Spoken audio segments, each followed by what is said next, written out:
What's up, guys? Paul from Golfers Authority, and welcome to the Behind the Golf Brand podcast.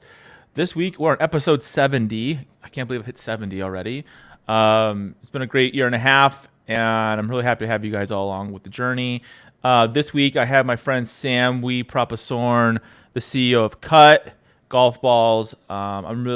This is like the third try we tried doing this because every time Sam and I start talking, we talk for like an hour and a half, and then we're like, we can't do it today. But Sam's a good friend of mine. You guys heard of Cut. They make amazing balls. So today we're going to talk to Sam and find out what they're up to and kind of Sam's story. And so welcome to the show, Sam. Hey, thanks for having me on, Paul. Good to finally pull this one off. We're actually recording this time. We're actually recording this time. Like, you guys don't understand. We started this. When did we start this? Like, probably. Oh, easily like over a year ago. Easily. Yeah, it has to be. Yeah. Like, for reals. I bet it's been like a year. It was funny because the first time I tried having him on the show, like, we were just like, we totally hit it off. And like, we talked for 2 hours and we're like, oh, we're not going to record this today. And then we tried again this fall, and then that didn't happen. And then we tried 3 weeks ago, and then we talked for an hour and a half about off-roading and jeeping and getting together. And then I finally said today, we have to do it today. So I don't know, I'm pretty stoked to have you actually doing this. So you're not a pro, right? Are you a golf pro? Nope. You just like us. I'm the furthest thing from a golf pro. Yeah, we all are. So where are you at right now? Like, where are you guys located? So we are located in Costa Mesa, California. So we're pretty much like an hour south of LA and about another hour north of the San Diego area. You're like dead middle, right? Like, yeah, I mean so pretty much we're pretty much right at the heart of the golf industry, you know, geographically speaking. So are you close to Orange County? Is that part of Orange County? No, yeah, we're in Orange County. Oh, okay. That's cool. Yeah. So we're gonna play a little game. It's called Why'd You Start Cut? So before we get to that, let's start this. So what is your background? Like, are you obviously you're not a professional golfer, and I mean, like, when did you first start playing golf? Did you play golf with your dad or your mom, or like, how'd you kind of get into it? I think essentially it has a lot to do with Tiger Woods, right? I was a junior, senior in high school when Tiger was really making his debut. And I think just like any kid, you know, in those late teenage years, you're like, oh, cool. A golfer that looks athletic, you know, maybe not looks like me, but looks like it's relatable to me. I think that really caught my attention, right? It doesn't hurt that Tiger's half Thai, just like I am. So I think that was also, something that drew me in. But I mean, I think to be at that age and see the success that Tiger was having, seeing how is just so dominant, that just sucked me in. And, I played golf recreationally, Yeah. through those years, and then went off to college, and the clubs, just sat most likely in my parents' garage collecting dust. And then, you go through your late 20s, and then you meet a girl and you're like, oh yeah, I'm going to get married. And, her dad played golf. It's like, hey, come on out. And, I think that kind of rekindled the game for me, and then the rest is kind of history. So did you play in high school, like just recreationally and whatever? Yeah. Like everybody. Yeah. So we're going to go out there, have some fun. I mean, I grew up playing hockey. I grew up playing soccer. Those are like the two main sports that I grew up playing, and that I still, at least on the hockey front, still have some involvement with to this day. And I'm an avid soccer fan as well, but I didn't play like organized golf in those years. Where'd you go to college at? USC? Oh no. I know, it's your wife's. I'm just messing with you. It's my wife's, and I remind her, and sorry, all the Trojans out there, I didn't have to pay to get into my school. So I might get kicked out of bed for like the next week for saying that, but That's all right. You're married. yeah, it might be worth it. I did not go to USC. I went to Chapman University, so it's just right up the road from us here, out of the Costa Mesa area, and a great place to go to school. Was a public relations and advertising major, and now I coach our hockey team at Chapman University. Really? Oh, that's cool. Yeah. So did you play hockey then growing up? Was that your sport? Like when did you start playing Yeah, hockey? I started playing hockey from the age of 10. Once again, really driven by Wayne Gretzky coming to the Kings. And, I think that got a lot of guys, or kids my age, into the sport. And, it's just amazing to see how big hockey has become out here in the Southwest, even in your neck of the woods. That's So like yeah, me, that man.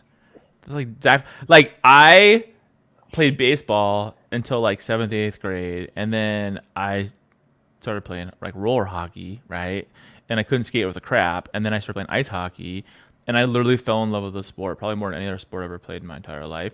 And that was all because of Wayne Gretzky too, because I was like a huge, huge fan of his. So much so, true story. In eighth grade, we had to do a book report, right? And so I did, and it had to be like an autobiography. So I did on yep. Wayne Gretzky, and so I read the book, did the book report, and in the book he goes, my weekends are spent. True story. My wife and I are sending fan mail back to our fans, right? Like when people send letters in. I was like, oh, I'm gonna send a letter to Wayne Gretzky. So I was in eighth grade and I sent a letter to Wayne Gretzky with a hockey card in it saying, I'm a big fan, blah blah blah. Would you sign my hockey card?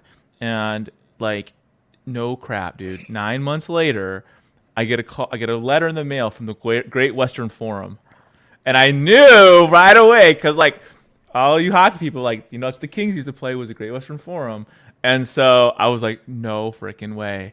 And sure enough, dude, I got a signed Wayne Gretzky card. He signed it and sent it back, and I was like, I will never forget that. I still have it. It's like my treasured prized item, and I love like seriously Wayne Gretzky's like the shit. Like he's the coolest dude ever. That was my So Wayne Gretzky story. few years back, I was at the Staples Center, and this was pre-DJ. So I was sitting in my seat, and one of my best friends was next to me.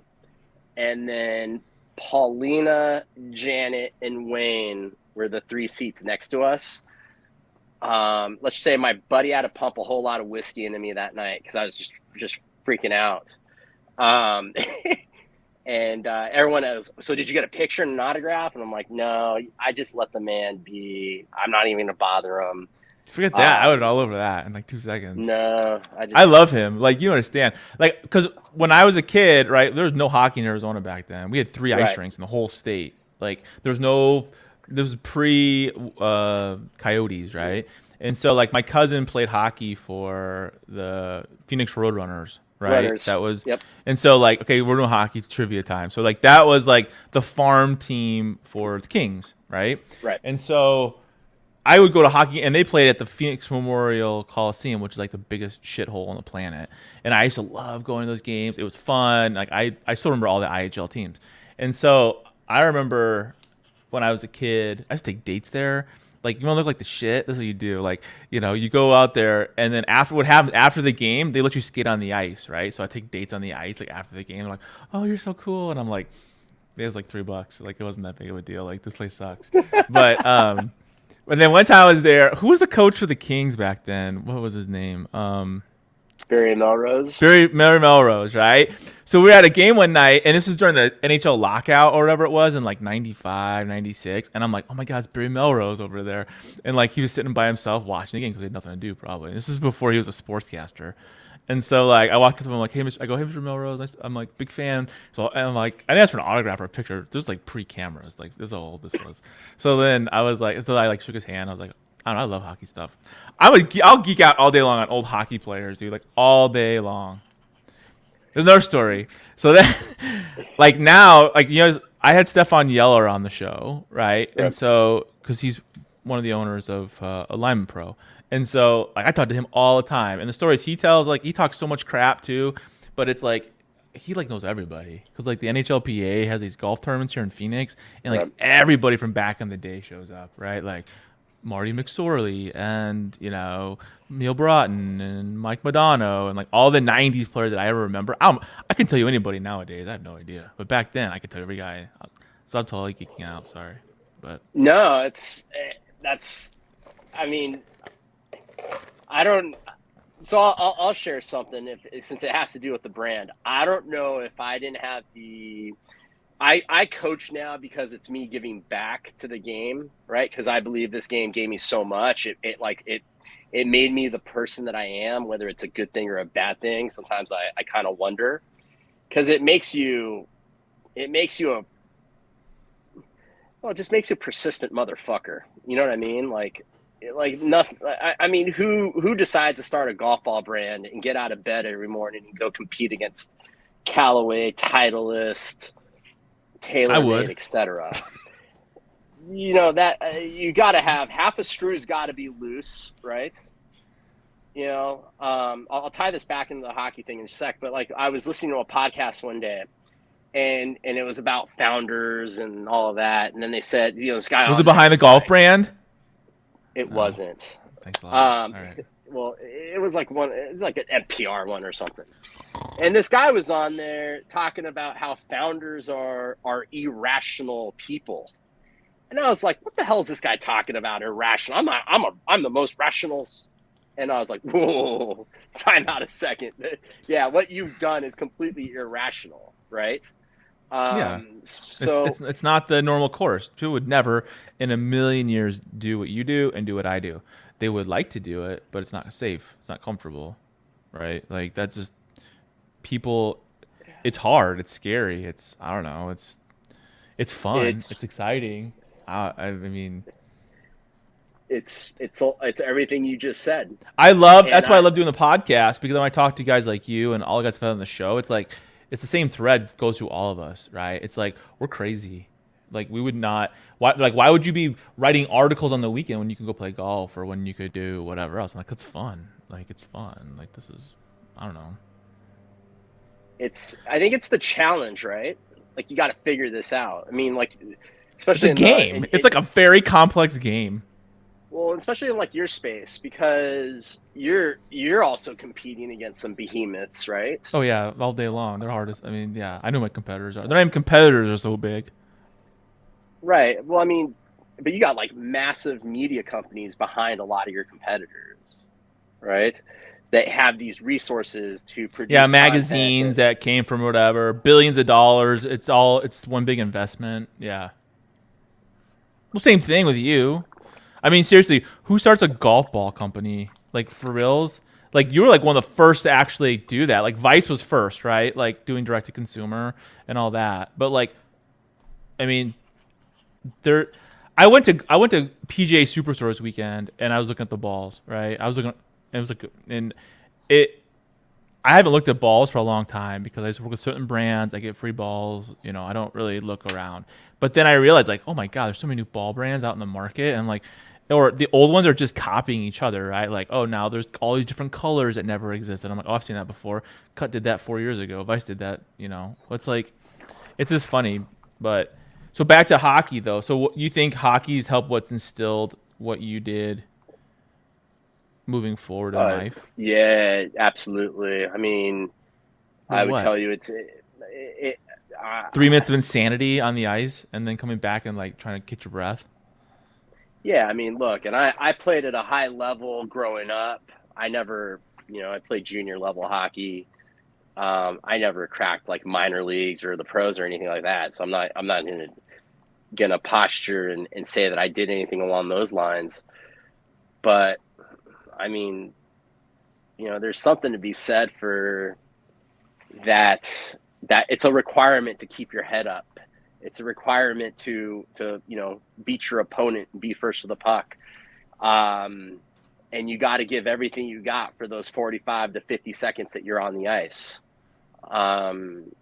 And there's a lot of moments where that game will really challenge you. Now, I will say one thing to be fair to our audience and be fair to golfers.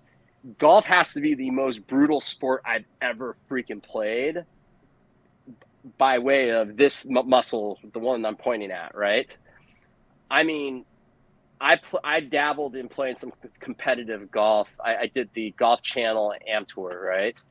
And I remember I'd had rounds where I would just get my teeth kicked in. And you go back to your car and you sit in your car and you're like, holy shit, I just blew that one up. I just shot a 110. And I like my normal shot, my normal score. Yeah, but I'm like, I just shot a 110. Like, that's crazy. And you're like, you have no teammates around you. You have no coach, kind of like lightly dusting you off and picking you up. And you're just there by yourself. And that was a really interesting, parallel to that I kind of came across when I got into playing competitive golf. And quite frankly, it was almost like not fun anymore playing the game, right? Yeah. And I'll tell you, even being but yeah, I mean, hockey's a game where you just got to go out, shift in, shift out, and compete to the best of your ability. You got to go out there hurt sometimes. And like I said, I didn't even compete at the highest of levels. So I know a lot about Sam because we've had 4 shows essentially together that were never recorded. So you go to Chapman, you're in a marketing degree. This is crazy stories, you guys. So what was your first this is not his world, right? So what was your job out of college? What were you doing? And you know where I'm going with this because this is crazy. Yeah. So actually, I did that before I went to Chapman. Really? Oh, I thought it was after. Yeah. No, you talking about the music industry? Yeah. Yeah. So I cut my teeth. I basically cut my teeth and learned what I know. It was in high school, right? It was in high school, pretty much. I was a junior in high school when I started working with bands out here in Orange County, and at that point, we're at the peak of the coolness factor of Orange County. It was No Doubt was off the charts at that point. Sublime, Real Big Fish. I mean, it was oh my god, Real Big Fish. I remember that. Yeah, so. And it was a big giant scene out here, and I couldn't play an instrument to save my life. I'm definitely not going to get up and be a lead man in a band, so that's just not my thing. But I'm like, well, I want to contribute. I want to be part of this. And then my best friend at the time, he was in a band. I'm like, hey, let me help you get some shows. And he's like, all right, and didn't think anything of it, and started helping him out and helping those guys out, and then kind of started progressing on up the ladder. And by the time I was 19 years old, I had a job in the record industry. And doing what? What were you doing? I was an independent, A&R or whatever they call it. That comes next. So I break into the music industry. I was all of 18, 19 years old. I had this little little tiny shoebox office and the old record, this old storage closet. And I was the guy that ran our street teams. And, the people that sat out, remember the people that sat outside concert venues and hand out flyers at the end of it saying, come this next one. Yeah. Either that, or they'd give you the sampler tape to listen to some new band. I'm the guy that managed all that stuff. So I had this little army of I think it was something 200 kids across the country that I just would manage all day long. And then after that, I was able to start kind of climbing some of the rungs and ended up working at a place called Interscope Geffen A&M. I spent what year was that? Few years. I was around 99, 2000, and I left somewhere around 2002, I believe. And I basically just broke in and became essentially I was low man on the totem pole, basically making minimum wage and being essentially a glorified gopher, right? So being you're pretty much an assistant / intern / you're going around picking up lunch and laundry and all that sort of shit, right? And I was just having this discussion with my wife the other day. I'm like, personally, that's that is the best training ground I ever had for life. It's a good, yeah, but at the same time, I mean, that was a place where there was like no bullshit, right? I mean, it was like, come to work, you get your stuff done, you have a lot of fun along the way, but you still get your stuff done, right? And the Interscope had a very distinct culture where it was. I remember like there's like this legendary story that the phones went down one day in the building, and this is like remember there were no iPhones back then. And there's like this legendary story that like everyone just went outside and started, like working off their phones.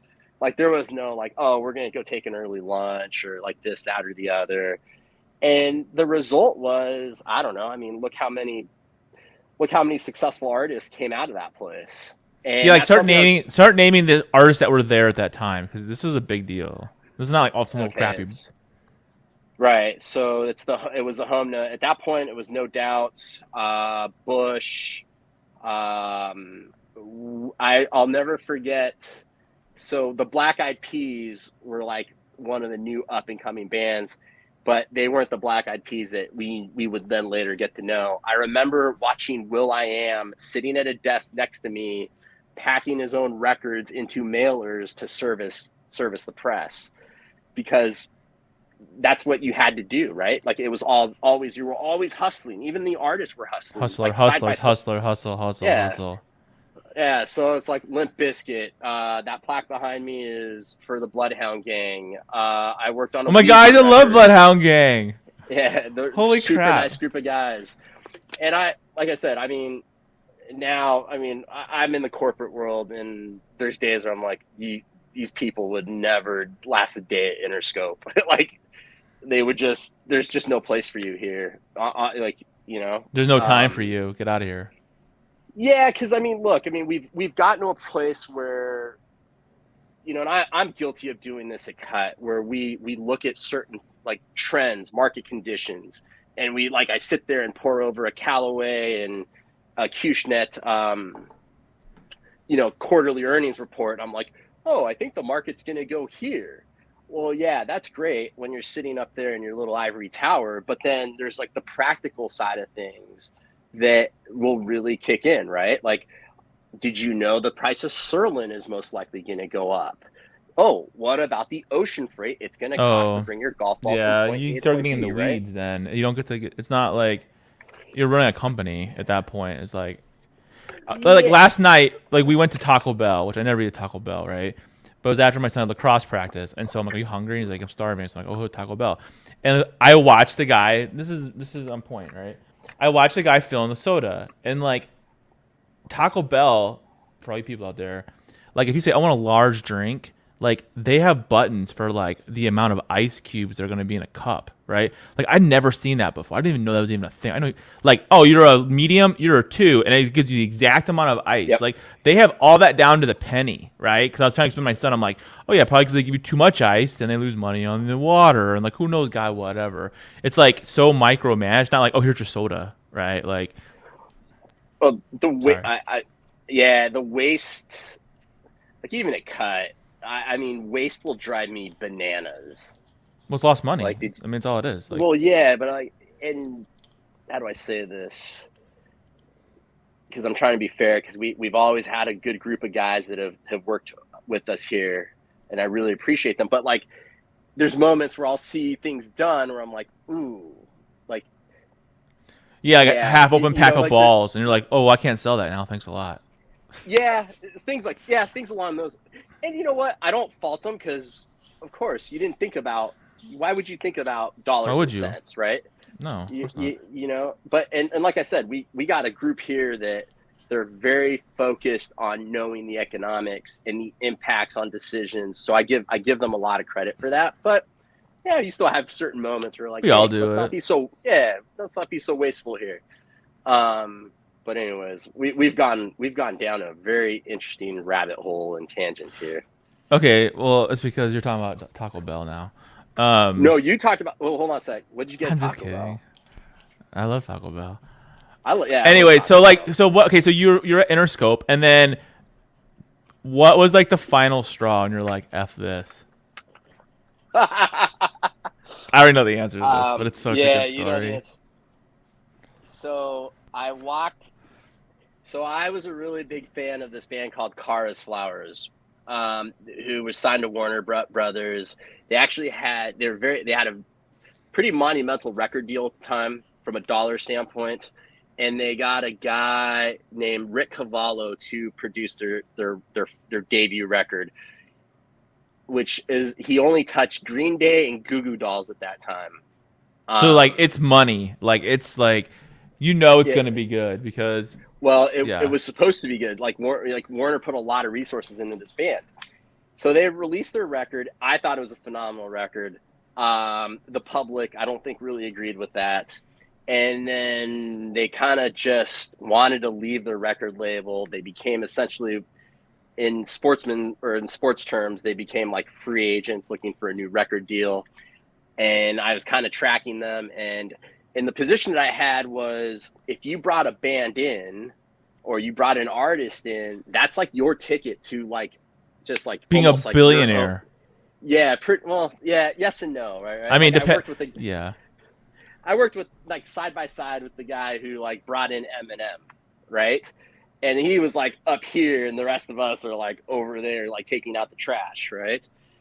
And so I'm tracking this band, and I, talked to their manager, had them bring over the demo, and I walk it into the president of this record label's office, and I play it for him. I'm like, hey, we got to take this serious. I mean, I was like a 20-year-old kid at the time. Like, hey, this is like, this band's going to be huge. Like, we got to start tracking them. Let's go watch them. Let's, put all the pieces in place. I think we should sign them.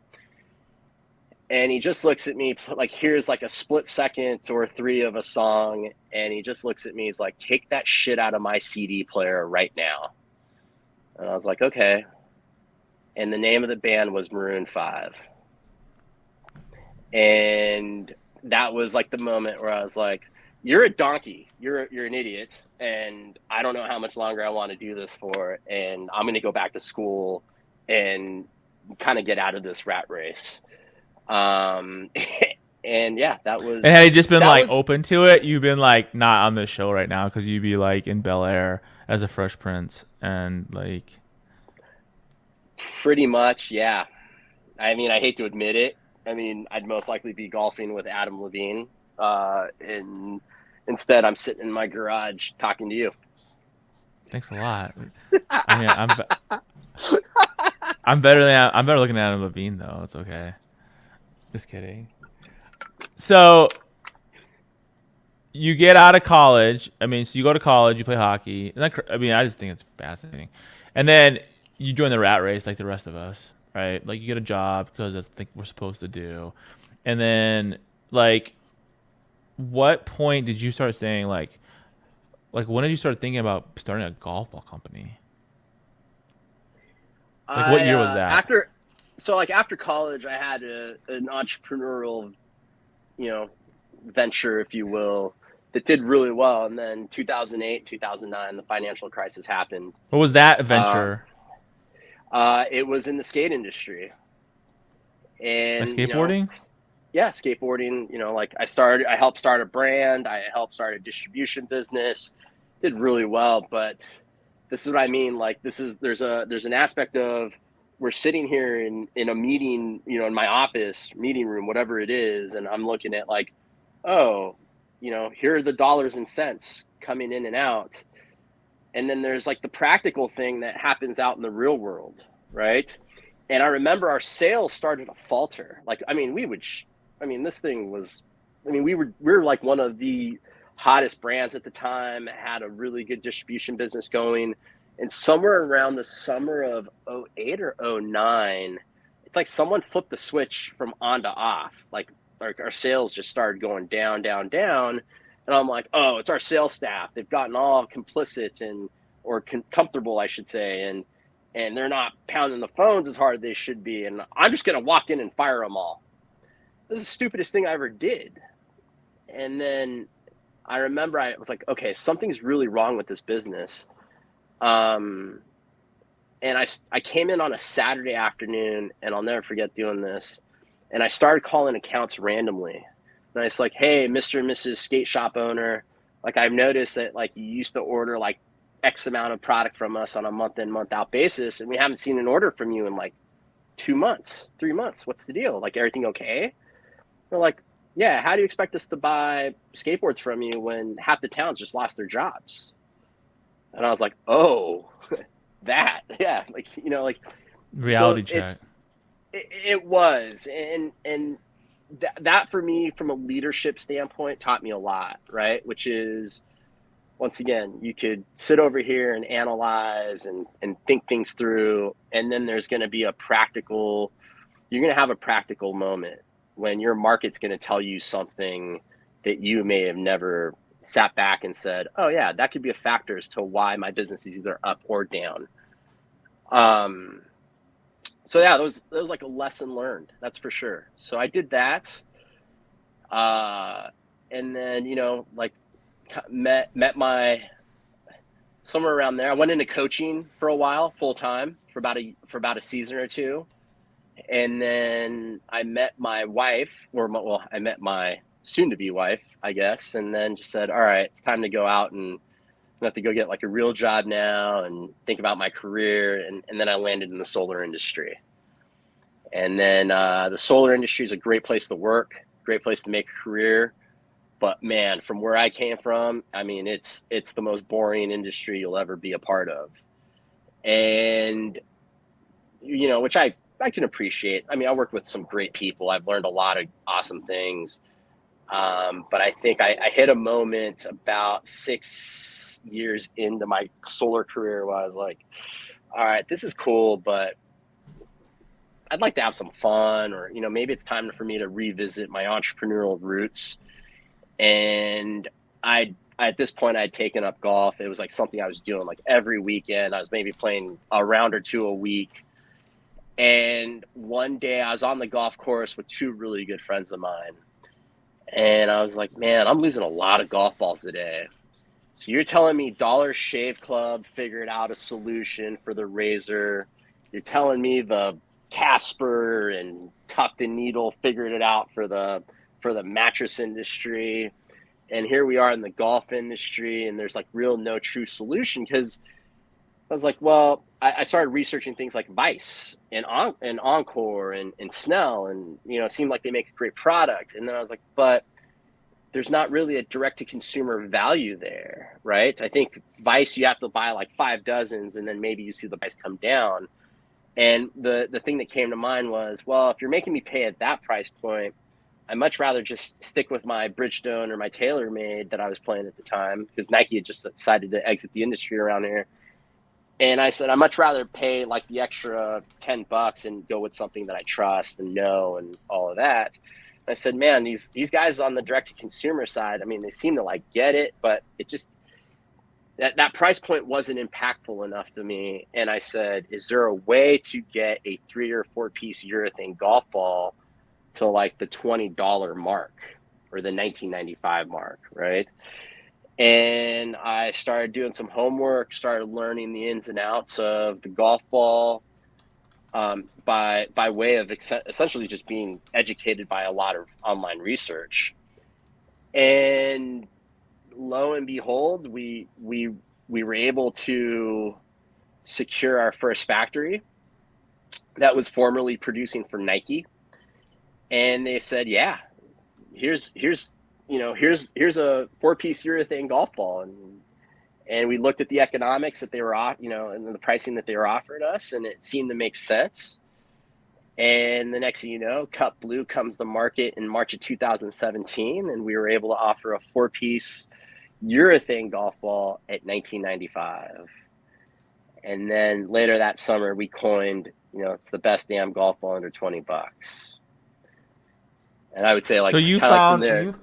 you found so you started a golf ball company, but like, was it just you, or did you have investors, or like, how did you start that?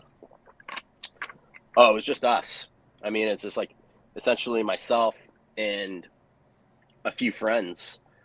Essentially, is how it all came together. We took, we all rounded up a little bit of cash to get us up off the ground, bring in the first round of inventory, and like, What year was that?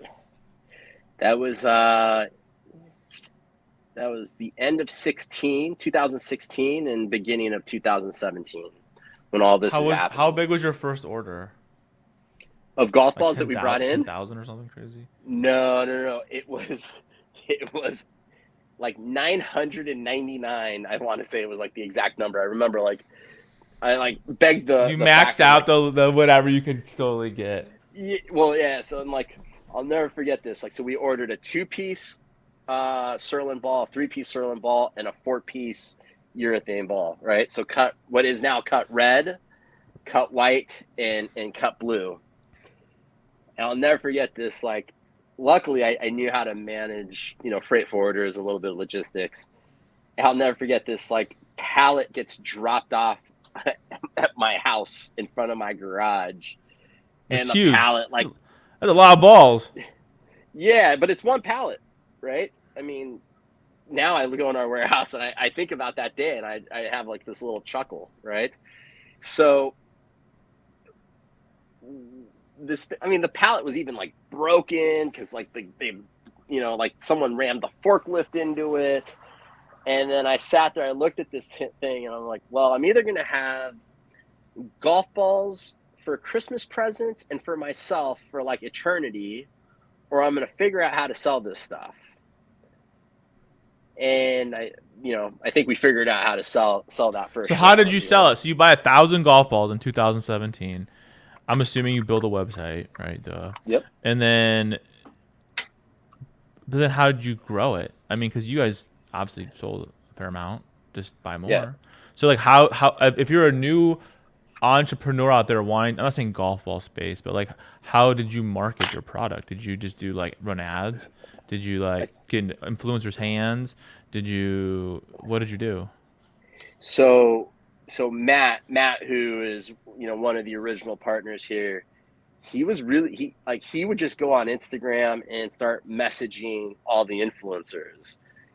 And that was like a different time for influencers, right? Like a It lot was has early. changed it was early. They're And just we happy to started get free seeding the stuff back then. yeah, exactly. And we just started seeding the product to influencers. We started getting in the hands of, you know, the golf media, sure, you can send it out, but unless you're spending the marketing dollars and the ad dollars with them, you're not going to get a review. I gave you a Um, review. It didn't cost you anything but some balls.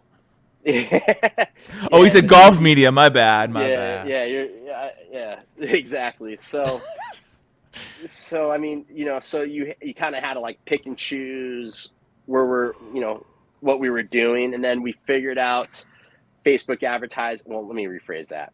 We were learning Facebook advertising because I don't know that you would ever figure out Facebook advertising. You spend a fortune Um, until you kind of figure out what kind of works, and then you stick with it because you're afraid you're gonna lose more money if you try something different. yeah, and that was, I'll tell you, Paul. Those were the 2017 and 2018, like the first 2 years of our business. Those were the fun years, right? Then you get into 19 and to today, and now it's a job, right? Now it's work. And I would tell you that the first 2 years of our business they're like magical years. But that's I'm not complaining because I think that we've amassed a certain level of success, and I'm very grateful for that. Man, am So I you just that kind of boring? no, sorry, I think I lost sleep last night. I told you I watched that documentary about Ukraine, and then I was like all like wired and be like, oh, I better read what's happening in the war. Um, so why were those years magical? Just because it was like not. I kind of understand like Yeah, it's not really a job. It's not grindy. It's not. It's just very like free. And then when you make money, you're like, holy crap, we're making money. And then it's like not like there's not all these obligations, right? Like yeah. I think that you got to think about, and this I've been fortunate enough to have friendships with guys like Brian over at Birdie Corn and Sam over at Minimal, and you talk to these even yourself, and you know what it's like to get a brand up and going, and there's you take your business from like this idea stage, then you're like in the proof of concept stage, then you're like, oh yeah, we got a business here. And then you get to like, oh, we're going to grow. And I would tell you that the growth is where all the headaches started coming in, right? When you're starting to juggle accounts like Target and Walmart and those demands. And then you look at you're expanding into worldwide golf and Golf Town up in Canada. And now you're talking about international distribution.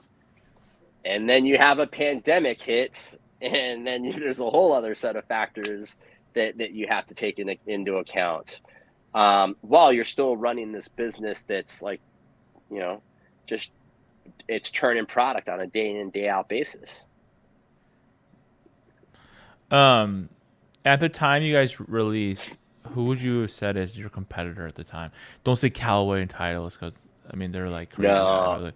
Like who at the Yeah. time was it? Snell, Yeah. Encore, Vice.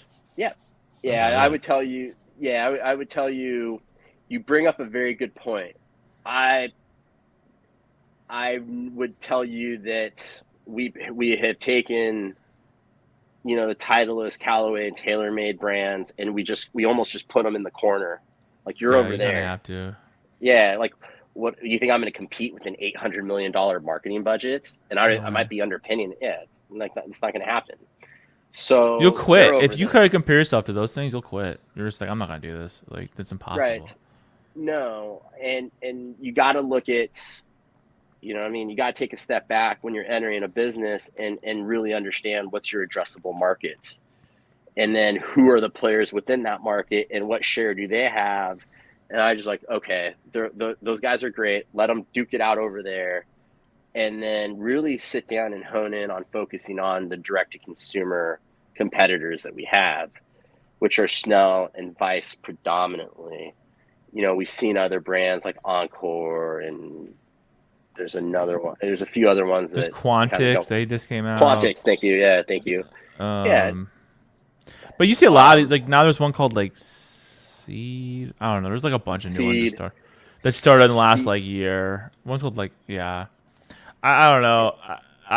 I think it's cool. I mean, I think there's a bunch of market share there. I think like I've seen other brands move into balls that were not predominantly ball brands. Does that make sense? Like, Yeah. Yeah. I think I. Yeah. I mean, we see those same moves. We focus on playing our game the best we can, and so far so good. I would tell no, you you guys are doing really good. I mean, yeah. you this is what this stuff. So here's I first met you guys. 2018 probably around there. Like Joe had reached out and we reviewed. You guys sent me a bunch of balls. I mean, you sent me probably like one of every color, like every box, right, or whatever it was on at the time. And what I liked about it was like they were good balls and they were like colorful too, and they were just good balls. You could just tell they were a nice ball, and I was like, well, this is legit. It wasn't like, hi, we're making a ball. It only comes in one color and it's only a two piece. It's like, Yeah. um, I but that's think what kind of made me take notice of you guys, like outside of you guys were doing on social already, but just like I'm like, whoa, they really have their stuff together. Like they're doing other yeah. things than just the basic, right? Right. Well, I think look, I think that there's a misconception that, oh, they're just pulling a ball out of a factory and just stamping their brand on there. That's like, No, I can't do it anymore. well, I don't even think that. I mean, I can tell you this. That Snell doesn't do that. You got to give Dean his right amount of, he's got a lot of due credit, and you need to give it to him, right? I mean, they make a great product. I think Vice makes a good product, right? I They all think make we good make a great products. product. Yeah, Yeah, like everybody makes exactly. you because you wouldn't be able to make the like. That's the thing. People say, why, have you ever reviewed a product that was not good? I'm like, yeah, a couple times, but I would never like. I would just go tell the brand like, hey, this thing's a piece of crap. I'm not gonna like because it is a piece of crap. I'm not gonna be part of that whatever story, right? But like, I think if there's a certain quality threshold that you have to make to be at the level that you guys are at, like Device, the Snell, you guys. Like you have to be there because it's not so much like I almost look at like tiers of a cake, right? Like the top tier of the cake are the big boys, right? That's never gonna go away. Then you have the middle tier where I think all those are where you guys are, right? Just about there, but like not quite because you don't have $1 billion budget, right? But like you were at the lower tier and you kind of worked yourself into the middle tier. And the lower tier is different than it used to be because now it's like the lower tier is more of a ball. I feel like it's a basic ball you buy in Alibaba, right? Like, oh, and now it's a price game. It's not so much quality, it's price, right? Like, oh, we're a penny less or we're whatever it might be. It's not so much like, oh, we're innovative or oh, we have a history or I don't know. That's my opinion. I can be wrong. I no, I mean, look, I think that folks, might overlook the fact that we actually do. There's a lot that goes into managing the product, if you will. Like we're constantly looking for like, okay, how do we improve this? Like we have like Cut Blue has a soft cover, and it gets shredded up, and that's been a pain in my ass for the last now like 3 years, and we've spent the last 3 years trying to make improvements. And I will tell you, I'm very excited about this. I think by the time June and July rolls around, we might be looking at pretty much maybe our most durable cover ever. Even though the first generation cover was like almost, I would say it was like indestructible. But that also, there's some nuances in that cover that I think the market didn't appreciate.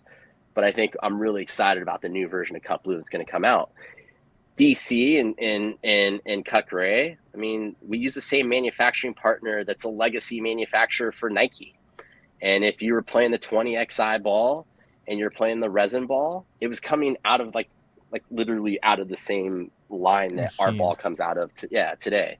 So I think that, those are stories that I like to share with your viewers and people listening in. And, to say, yeah, we actually take our product really seriously here. Like I give a lot of credit to guys like Dennis who are in our camp, who like one of his sole roles here at Cut is just managing our supply chain. And he's very meticulous to understand how much capacity there is coming out of the factory, what quality issues are coming up, how do we make improvements to product. And I give Dennis all the credit for that, right? So how big is the Cut team now? The Cut team now is myself, Dennis, John, Ray, and that's pretty much it. We got attorneys that run around here as well. But yeah, and then we just got into attorneys. Yeah, no shit. Trust me, the ones over like I'm constant. Yeah. Hate them. Don't get me started on that. But yeah, so I mean that's kind of like what the Cut team looks like today. And so what's coming out this year? Like what's happening this year? Like what are you excited about? Because you just kind of said that you have a new ball coming out, or at least new cover on the ball. Yes, so we got a new variation of Cut Blue that'll come out with a new, what I would say is a new cover. We're going to get more durability out of that cover. DC Gray stay the same. Can I leave the camera real quick and show you something? Do you mind? I don't care. Go ahead. All right, go ahead. Let's close it. So I'm pretty pumped about this. So this is now, Cut Red. Right, so this is our 2-piece Sirloin ball. A dozen retails for $9.95, and then our friends over at Walmart and a few other key retailers have asked us to make them this double pack right here. So if you guys remember, like the Nike Mojo ball, like this is pretty much. I remember that. It's kind of like our homage to that ball. So I'm pretty excited about this. I need to get this off the photographer to get some product shots. Pretty pumped about that. We might be looking into, kind of taking some steps in a different direction with our apparel lineup. I don't know You if guys have that's those going to cool happen ass this year. hats. I remember you had those hats. Those Which cut ones? hats. That's a cut and it was puff. Remember those? Oh yeah, like the blue and the red The one. blue and the white one. And the red had a Yeah. red brim. Yeah, I remember that one. Yep. Yeah. Yeah. That's still around. Those are legacy items I don't see going away. So we spent. So what I would say, Paul, is look, the tail end of 2021 was a challenging year. We ran into, look, if we're talking about, behind the brand, we got to be genuine enough to say, yeah, I mean, look, we're a startup, right? We had to go out and figure out some capital issues, which are now resolved, and we're in a brand new partnership with with someone in the golf industry out of the Jupiter area, and we're really excited about that starting to come together. And we'll have a lot of things going on at Cut. So I mean, we were a little absent from social media over the last few months, completely intentional, and now we're kind of gearing up to get things back on track and make sure that we're taking all the right steps. This should be a big year for you guys. I mean, I'm thinking with what you've told me before, with what you're working on. Yeah, I could tell you 2000. Look, everything has been growth since 2017, right? From a perspective of revenue and units shipped. And I would say this year's going to be pretty big. I'm very excited about our relationship with Worldwide Golf, which, is Roger Dunn, Vans, oh God, Edwin Watts, Yeah, etc. it's like that conglomerate of stores. Yeah, so I'm really excited about where that relationship's going these days. Target and Walmart keep on giving us, bringing more SKUs in. We've been very successful in that channel. And then what I'm even most excited about is the growth that we're seeing on the international front. So we're growing like a weed in Canada, bringing on a new distributor in Korea, and then we got to actually rekindle our UK distribution as well. I mean that kind of we had to put a pause on that towards the end of last year, but now with everything kind of resolved on the back end of our business, we're able to kind of go back out and get that market in the UK as well. Have you guys ever? Are you guys doing any kind of green grass right now, or no? Yeah. Yes. Yeah. I mean, we have. I would think that'd be like a bread. I think any brand who's not doing that is stupid, to be honest, because like it's a lot more work. But if you can get in on that, like that's, I mean, it's not. It's harder, I would assume. Yeah, because I mean, in our volume. I'm sorry, our business model is very focused and driven by volume. So I've always Yeah, had this belief that like the golf ball is an impulse buy in a way, right? Because I don't know many people that, like you're not taking your ball inventory on a Tuesday night, going like, hey, I think I need more golf balls. You're most likely to get to the course and go, oh shit, I forgot forgot I needed to go buy more golf balls, right? And you're gonna walk into the pro shop and you're gonna cough up your 30 to 40% premium that you'll have to pay. But no hey, frills. that's that course, that's the convenience factor.